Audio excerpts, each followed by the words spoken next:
Are you struggling to keep your trim router under control, and is that affecting your accuracy? The big tool companies would have you believe that you need to upgrade your trim router to something a little bit better, or at the very least buy an aftermarket add-on that's always going to cost you more money than you wish it did. Well, I'm going to show you some solutions that are just as good and will only cost you the small change that's in your pocket. So let's have a look at the improvements I've made to my router setup. Now, instead of buying myself a coffee and a cake after the school run this morning, I've bought myself a piece of acrylic. What's great is this cost me £6.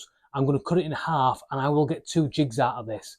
That's a jig for £3. You'll find one that cheap on the internet. One of the things I like the most here is that you can incorporate the original base into your design. There's no need to make this any harder than it needs to be. On top of that, you've also got your pre-marked screw holes as well as your centre hole, so there's no messing about further down the line. For me, the issue is fairly simple. For my trim router, the battery is located on the top. I've nothing against this design, I don't see where else it could go, but the problem that means is that it's top heavy. Conventional wisdom would tell you that anything that is tall needs a wide footprint. So why is this not the same? It's not a complex principle to get your head around, so all I'm going to do is copy that thought with a new design.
So now that we've got our screw holes drilled, our centre marking cut out, and everything countersunk how we want it, it's time to take off the plastic and see how this looks.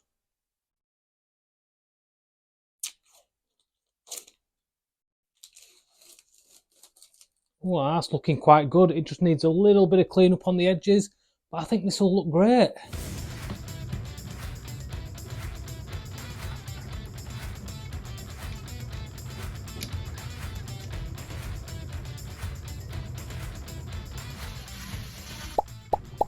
And now for the handle, you could literally use anything that you wanted here as long as you could grip it in your hand. I'm going to be using this, which is the end of a curtain rail. It's already got a threaded insert in it, and for me it lends itself perfectly to being a handle. It's amazing what you keep and what it ends up getting used for. But in all honesty, you could use anything. You could just use any block of wood that you could put a threaded insert or glue a bolt into, so you could get a little bit of purchase. If you really fancy, you could cut yourself something on the lathe. But I'm not going to go too deep into that because that's not what it's about.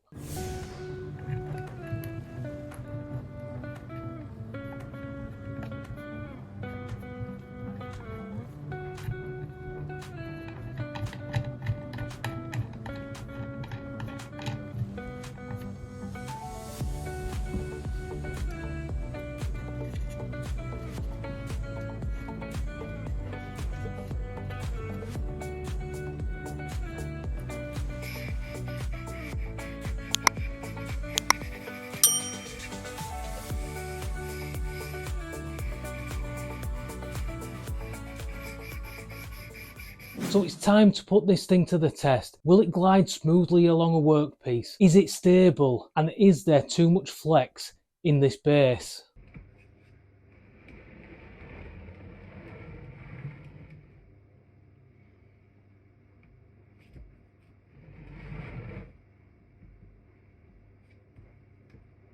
And for me, this has turned out great. It's really stable and it's going to make putting a round over or chamfer on a workpiece so much smoother.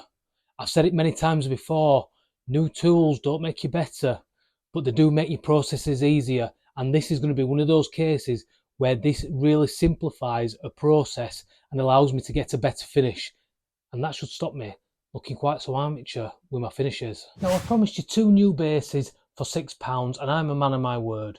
This may be the internet, but I peddle no lies.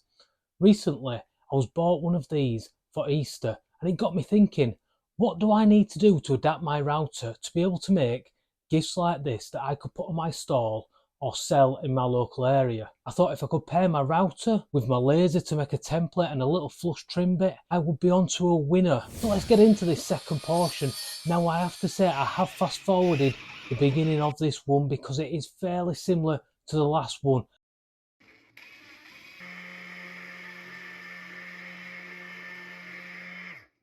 And there we go. Like I said, the first part is pretty much the same as the last build. What we need to do now though is attach the handles, and for this one we've got 2 handles to put on.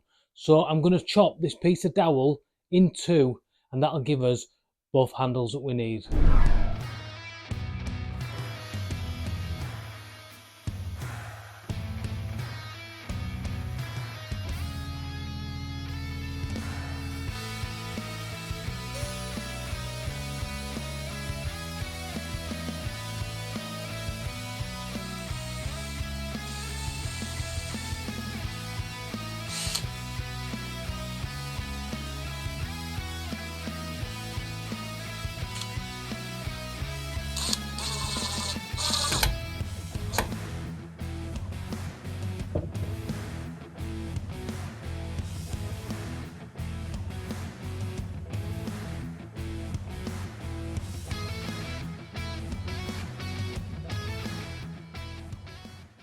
And there we are, 2 bases finished. This has genuinely took me less than an hour, and that's with filming included. These things genuinely are worth their weight in gold, or at least £3 worth of gold.